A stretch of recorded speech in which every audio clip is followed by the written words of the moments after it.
Hello student, कैसे हैं आप लोग। मैं आपका शक्ति सर मैथ्स ट्रिक सीरीज के अपने नेक्स्ट वीडियो इंटीग्रेशन में आपका स्वागत करते हैं। आज मैं आपको इंटीग्रेशन पे ट्रिक बताने चल रहा हूं, तो ये ट्रिक बहुत ही यूज़फुल होने वाली है और इस वीडियो के अंत तक आप बने रहिएगा।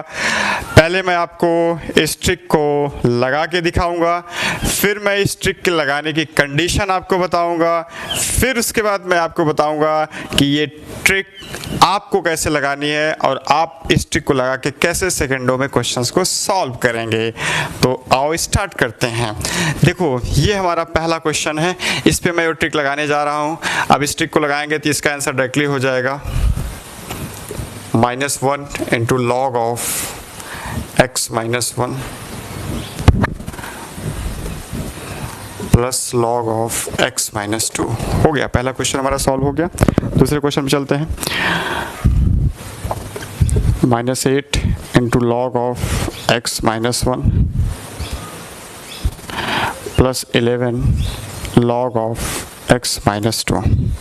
दूसरा क्वेश्चन भी हमारा हो गया सॉल्व। तीसरे क्वेश्चन पे चलते हैं। Twice of log of x -1 -13 log of x -2 and plus 14 log of x -3। इस तरीके से हमने सेकंडों में इस तीनों क्वेश्चन को सॉल्व कर लिया है। अब सबसे पहले तो मैं आपको ये बताने चल रहा हूँ कि ये ट्रिक किन क्वेश्चंस में लगेगी, इंटीग्रेशन के किन क्वेश्चंस में लगेगी। तो देखो, ये जो ट्रिक है ये इंटीग्रेशन के उन क्वेश्चंस में लगेगी जिसमें जो इंटीग्रैंड है, देखो इसको इंटीग्रैंड बोला जाता है, जो इंटीग्रैंड है वो रेशनल फंक्शन होना चाहिए, रेशनल अलजेब्रिक फंक्शंस होना चाहिए, रेशनल अलजेब्रिक फंक्शन होना चाहिए। दैट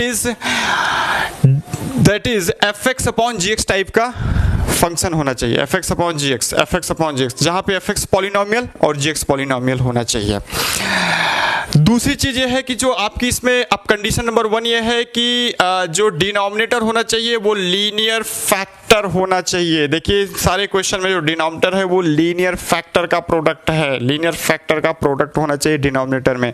और जो न्यूमरेटर में है उसकी जो डिग्री होनी चाहिए वो डिनोमिनेटर की डिग्री से हमेशा छोटी होनी चाहिए। देखिए, जैसे ऊपर की डिग्री 1 है, नीचे की डिग्री 2 है, तो ऊपर की डिग्री नीचे से छोटी हो रही है। ऊपर की डिग्री 1, नीचे की डिग्री 2, ऊपर की डिग्री 2, नीचे की डिग्री 3, तो न्यूमरेटर की डिग्री डिनोमिनेटर की डिग्री से छोटी होनी चाहिए। ये कंडीशन है।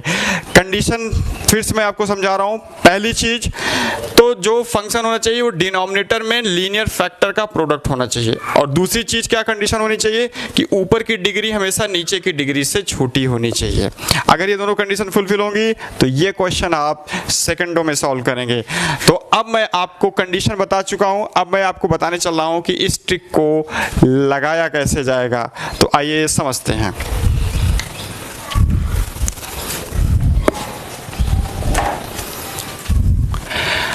तो समझते हैं कि इस ट्रिक को लगाना कैसे। देखिए, जो भी क्वेश्चंस होगा इस टाइप के हर क्वेश्चन का आंसर लॉग के फॉर्म में आता है। देखिए, ये जो क्वेश्चन है इस क्वेश्चन को करने का आपने जो क्लासिकल मेथड पढ़ा होगा, जो बोर्ड में मेथड पढ़ा होगा, वो पार्शियल फ्रैक्शन मेथड है। जी हाँ, आपने पार्शियल फ्रैक्शन मेथड से इस क्वेश्चन को सॉल्व करना सीखा है, पार्शियल फ्रैक्शन से। लेकिन अब यहाँ पे आपको किसी भी पार्शियल फ्रैक्शन की जरूरत नहीं है। अब आप इन सारे क्वेश्चंस को बहुत ही आसानी से सॉल्व करने जा रहे हैं। देखो, इस टाइप का जो भी क्वेश्चन होगा उसका आंसर लॉग के फॉर्म में होगा। जैसे इसका आंसर हो जाएगा log of a into log of x -1 plus b into log of x -2। कहने का मतलब है जो भी डिनोमिनेटर लीनियर फैक्टर रहेंगे उन्हीं का लॉग लेकर के आपको प्लस करते जाना है। That is a into log of x -1 plus b into log of x -2। देखिए, दूसरे क्वेश्चन का इसी तरीके से आंसर क्या हो जाएगा, a dash into log of x -1 plus B dash into log of x -2।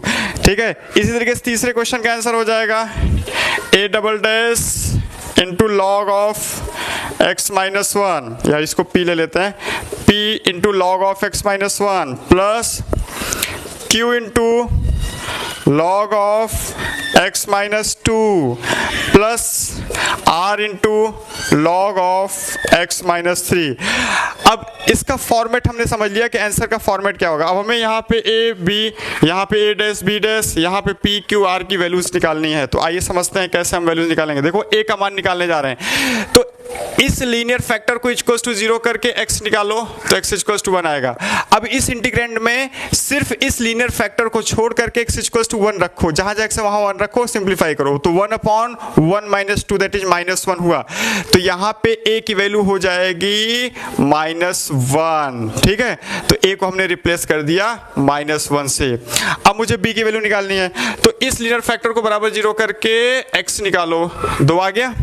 अब इस इंटीग्रेंड में x इक्वल्स टू 2 रखो, लेकिन इस लीनियर फैक्टर को छोड़ करके। अगर इसको आप नहीं छोड़ोगे तो यहाँ पे रखोगे x का मान 2 तो ये 0 हो जाएगा।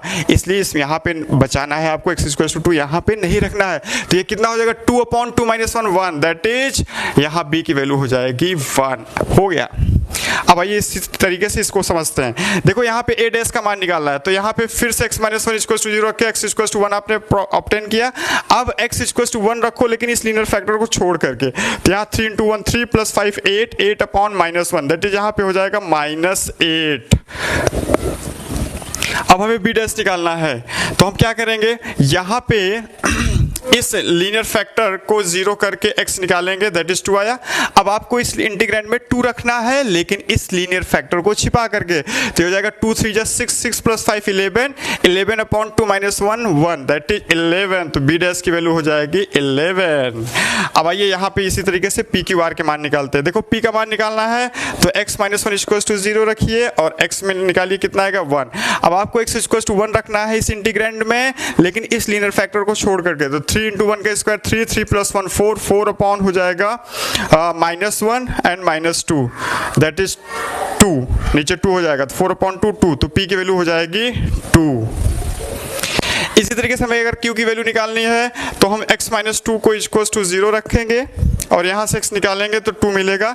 अब आपको इस लीनियर फैक्टर को छोड़ करके x इक्वल्स टू 2 रख करके सिंप्लीफाई करना है। तो 2 का स्क्वायर 4 4 3 जा 12 12 plus 1 13 13/2 minus 1 1 and 2 minus 3 minus 1, तो 13/-1 दैट इज -13। तो q की वैल्यू हो जाएगी -13। इसी तरीके से r की वैल्यू अगर निकालनी है, तो x माइनस 3 को इक्वल्स टू 0 रखिए और x निकालिए, x इक्वल्स टू 3 आया। अब आपको x इक्वल्स टू 3 रखना है इस पूरे इंटीग्रेंड में, लेकिन इस लीनियर फैक्टर को छोड़ करके। तो 3 का स्क्वायर 9 9 3 जा 27 27 प्लस 1 28 28/3 माइनस 1 2 14 हो गया और /1 14। तो r की वैल्यू हो जाएगी 14। तो इस तरीके से आपने ये समझा कि कैसे हमने इस ट्रिक को लगा करके एक लाइन में सारे क्वेश्चंस को सॉल्व किया था, वो भी सेकेंडों में। तो अब आपको ये ट्रिक समझ में आ गई होगी, ऐसा मैं एक्सपेक्ट करता हूँ। और इस तरीके से और भी सारे क्वेश्चंस में आप लगा के देखिएगा और देखिए आप कैसे क्वेश्चन को आसानी से सॉल्व करते हैं। तो इस वीडियो को यहीं पे वाइंड अप करते हैं। अपने नेक्स्ट वीडियो में मैं आपसे फिर से मिलते हैं अपनी नए ट्रिक के साथ। तब तक के लिए Jai Hind to all of you.